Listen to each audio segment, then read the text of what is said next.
What's up, YouTube? It's your boy Thomas back again with another rendition of Truth Be Told. This week all I saw that was kind of crazy in the news was Biden and the Democrats are trying to get a bill passed where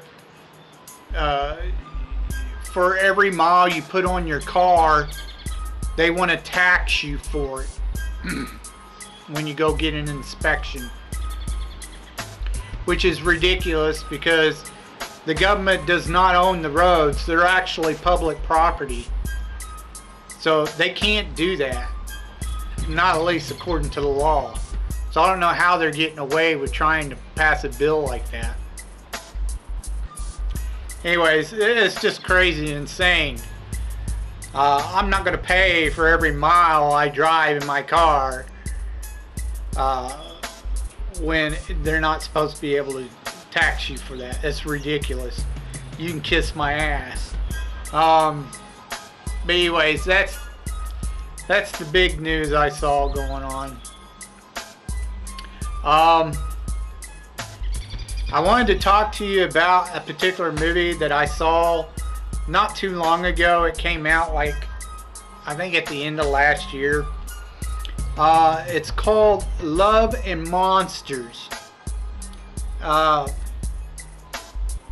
It starred Michael Rooker. You might know him from The Walking Dead. He played Daryl's brother for the first 2 or 3 seasons. Michael Rooker has never really played any like major roles, except for here lately. He's done a few, like in this movie. He's always been a really great and talented actor. I've always liked him. He's always done big characters. I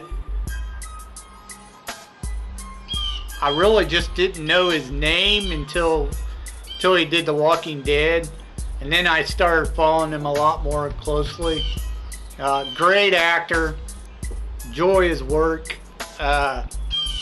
Anyways, this movie is basically set in a post-apocalyptic world.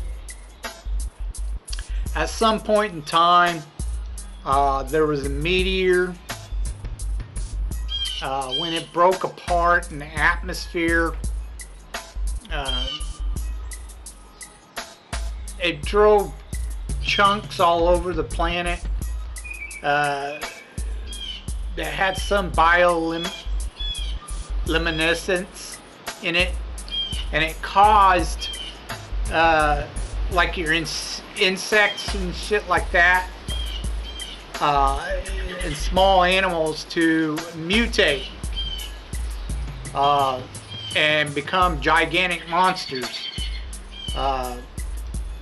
Now, I don't understand why it just infected like insects and smaller animals of that size. You don't see anything, maybe a frog, you know, there's a scene in there where you see this mutated frog. But you know, it was small animals. They weren't like large animals. Like dogs are still dogs and cats are still cats, kind of thing. So it didn't mutate everything, just the smaller insects and animals, which made no sense. Why did it infect them but not everything else? So that was a question that wasn't answered in the movie. Anyway, at some point in time, the monsters started eating everybody and killing everybody. The military weapons started becoming kind of useless against these monsters, so they got overran. Humans did, and a lot of them went underground in bunkers. And that's where the main story starts, is like years later. There's a kid who fell in love with this girl just before it happened, where everybody had to go underground. He loses his parents. Yeah, spoiler alert, sorry. Anyway, he loses his parents, and after like several years, he's like talking to her on the radio because she's apparently in a different bunker on the east or west coast. I'm not sure which one it was. I can't remember. She's on the coast, but he's been talking to her through like a radio all these years, and he finally decides, screw it, I'm tired of staying in this bunker with all these people who are in relationships, and I'm the only one who doesn't have a girlfriend. I'm leaving, and I'm going to go find this girl that I fell in love with just before all this shit went down. He meets Michael Rooker and this little girl along the way, and they kind of teach him survival tips on how to survive. They tell him of a place up north in the mountains where there's not supposed to be any bugs or giant bugs, monsters, whatever. But they go their separate ways. He ends up finding the girl. He has to save her from this pirate crew, and then he goes back to his bunker, and he starts relating on the radio about how everyone could follow him up to the mountains. He's got good information that the people would be safe up there. So it ends with him leaving with his group from the bunker and then joining up with his girlfriend's group and them going to the mountain. And of course, other people had been listening on the radio when he spoke, so they all too started heading towards the mountain. At the very end, you see Michael Rooker and the girl talking, that they sure hope he makes it, blah, blah, blah. They'll be waiting for him. And that's the end of the movie. It's a good movie. I loved it. I thought it was a great movie. There's no political bullshit in it.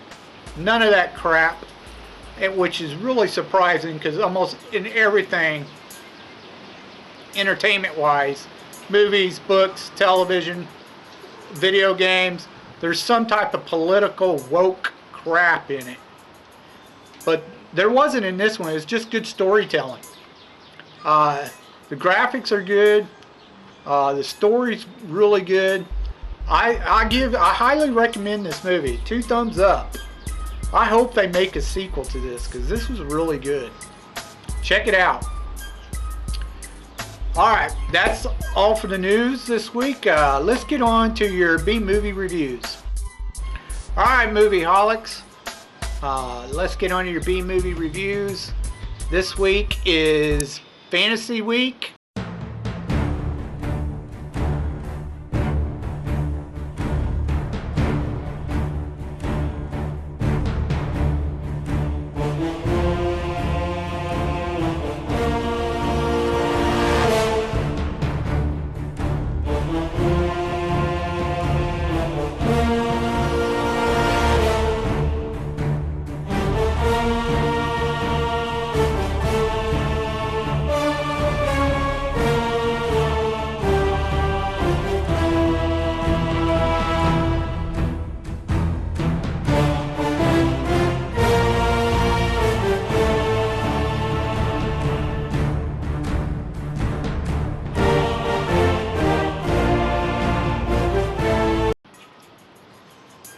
Now, I've told you in previous videos, I'm not really huge into anime or cartoon movies.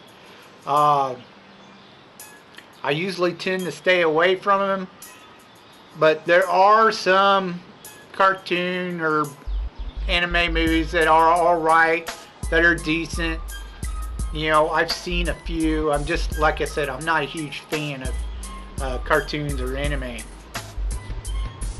Now, I was when I was a kid, naturally, but I just haven't been into them since then. Even Walt Disney cartoons, I'm just not a huge fan. But anyways, if fantasy comes in many formats, including cartoons. So I went ahead and decided to watch a couple anime features. The first one, it only made about 800,000 worldwide at the box office, which wasn't bad for an anime back then, honestly. It was done in 1983, and it's called, I just kept seeing this pop up anytime I would look for fantasy movies or whatever. It's called Fire and Ice. Now, the voice actors for this, main voice actors, was Randy Norton and Cynthia Leek.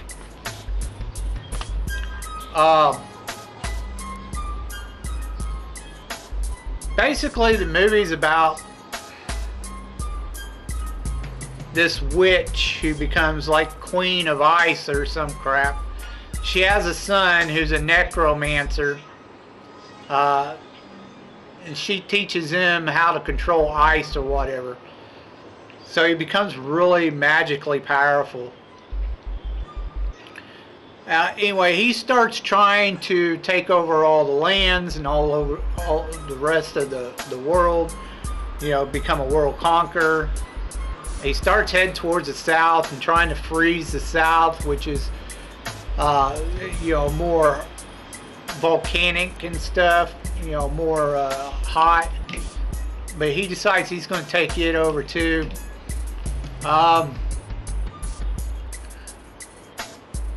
He sends these goons constantly killing other tribes along the way, and he brings like the ice caps closer and closer, like literally forms ice glaciers towards the south. So he gets this kingdom called Firewall or some crap like that. I can't remember the exact name of the kingdom. Flame Keep or something like that. Anyways, Flame Keep has a champion who ends up teaming up with a young man from another tribe that lived close to Flame Keep. They kind of become buddies and they decide to take down the ice, this necro dude or whatever, the Prince of Ice. They decide to take him out together. The daughter of the king of Flame Keep gets kidnapped, and they find her along the way, and she helps them out. In the end, they end up, you know, taking care of the Prince of Ice or whatever and stop the Ice Queen. And that's pretty much the gist of the movie. It was okay, for the most part, for animated adventure. I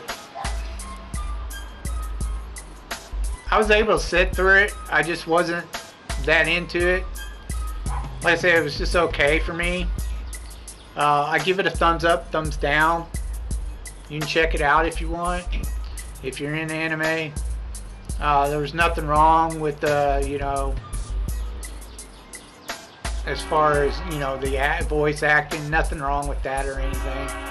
The story, it was okay, but it wasn't like that thrilling, so I give it a 3.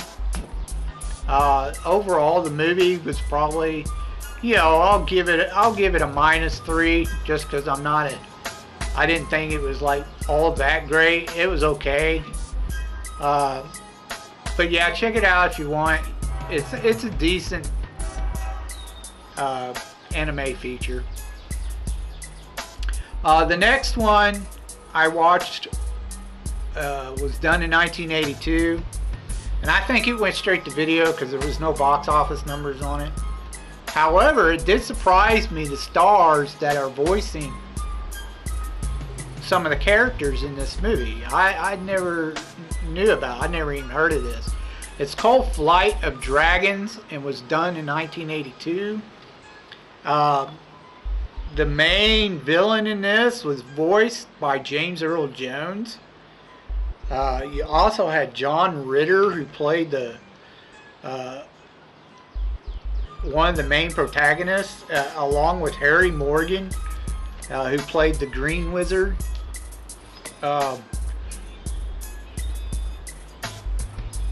So basically, the movie is about supposedly a time just before man started leaning more towards science and technology and started abandoning magic. You got these 4 wizards, 3 which are decent wizards: the gold wizard, the green wizard, and the blue wizard. Then you had the red wizard, which is played by James Earl Jones, who thrives off of death and destruction, and he thinks he can turn man back towards magic through death and destruction, like atomic wars and crap. Anyways, the wizards can't do anything directly, so the green wizard, he kind of,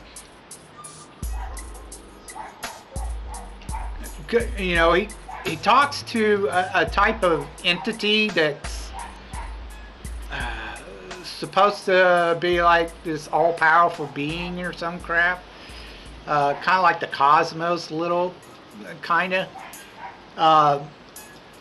He talks to this entity and consoles with this entity, and this entity tells him he's got to go into the future and get a descendant of some hero from their past, a descendant.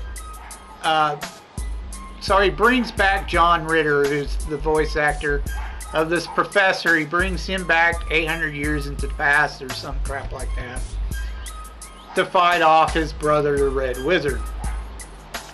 Like I said, the wizards can't directly interfere with attacking each other. They have to have champions to do it. A champion of 3 or some crap like that. Well, they get together, a few being some elves and whatnot, a human knight and a dragon or 2 to go fight the Red Wizard. In the end, all ends well.